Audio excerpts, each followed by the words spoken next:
For this video, we will be talking about interpreters' roles, what an interpreter should do when interacting with the deaf during disasters, particularly on the following. First would be on professionalism, second on non-discrimination and impartiality, third would be on accuracy, whether it is in voice or signed interpretation. Fourth would be regarding confidentiality. Fifth would be about discretion, when to decide if an interpreter should get a substitute. Sixth would be about the role boundaries of interpreters.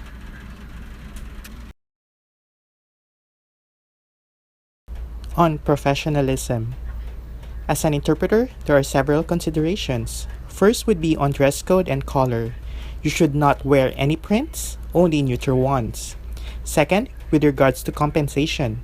As an interpreter, you should be ready to provide a service, regardless if it is paid assignment, whether minimally or not, or voluntarily. Third would be on attitude. You should have the proper demeanor when interpreting. Fourth would be on where your placement should be. A deaf person should have a visual access to both the hearing speaker as well as you, the interpreter. We are now talking about the role of interpreters as being non-discriminatory and impartial. For people like LGBTs, the perspective is now called SOGI, which stands for Sexual Orientation, Gender Identity, and Expression, and this is the sign for it. To explain further, regardless of gender preference, an interpreter should sign for a deaf person whether he or she is LGBT or not, and should be impartial and non-judgmental. Second, when it comes to religion, whether a deaf person is Catholic, Jehovah, Christian, etc., we should not show preference in interpreting for other denominations. We must sign for them as they come. Third is the educational level of the deaf person. We must be non-discriminatory whether he or she is educated or at school.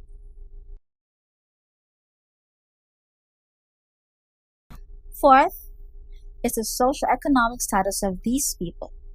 Interpreters should not be biased against those who cannot afford to pay interpreter fees.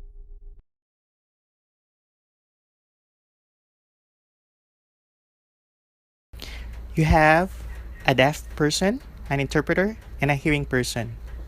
As an interpreter, you should relay the message to and from both ends accurately, whether in sign or voice. These are things you should not do. Do not invent any part of the message, especially if you are voicing for them. Second, if a deaf person signed something offensive, do not censor or adapt to it. Third, even if you as the interpreter know the deaf personally, you should not speak on behalf of him or her.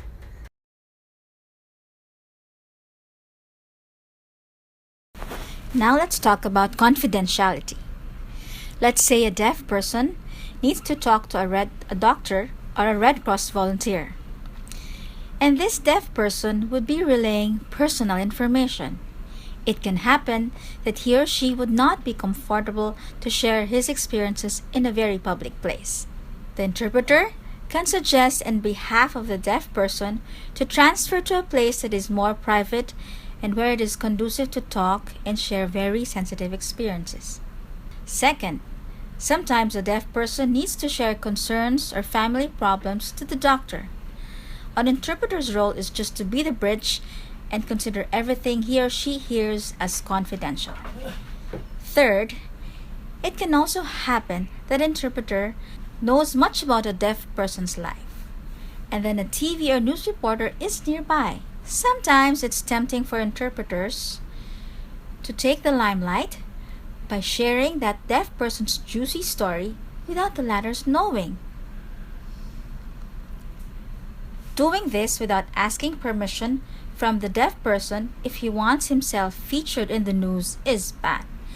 And exchanging business cards behind the deaf person's back is worse because that's breaching confidentiality. Now let's talk about discretion or about interpreters being discreet. When an interpreter finds himself in a situation when the deaf signer is speaking in volumes, but he or she is only able to translate a line or two, then it is time for him or her to ask to be replaced. A clear example would be when you encounter a deaf signer who is unschooled and nothing is getting through in terms of communication. We seek the assistance of a DRI, which stands for Deaf Relay Interpreter. What happens is that the deaf unschooled victim signs and gestures to the deaf relay interpreter. Then our DRI will relay it in sign to the hearing interpreter. The hearing interpreter then will voice it to the doctor or Red Cross volunteer. Second, sometimes in school, we have teachers of the deaf who are signers as well. And when disaster strikes, deaf people become victims also. Teachers are naturally called to assist in communicating with the deaf. But when a teacher finds out that it's her student that he or she would be interpreting for, the teacher would have to be discreet in asking herself to be replaced because of conflict of interest. Third, if we have a female victim and you have a male interpreter and a male doctor as well,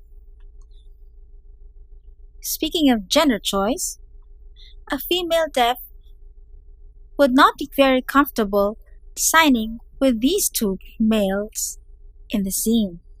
It is her right to request for a female interpreter and also a female doctor.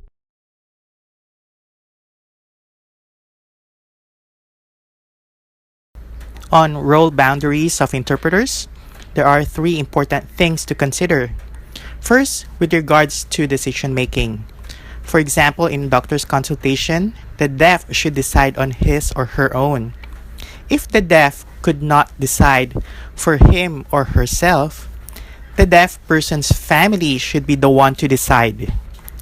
Second, in case of a long queue, deaf people should not oblige their interpreter to get in line on their behalf, but rather only to accompany them.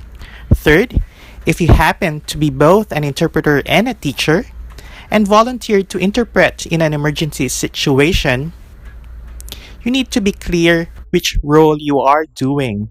You need to be clear with the separation of your roles. We hope you learned a lot from these videos about the roles of interpreters in times of disasters. Just a review, we have 6. First is professionalism. Second, non-discrimination and impartiality. Third, accuracy. Fourth, confidentiality. Fifth, discretion.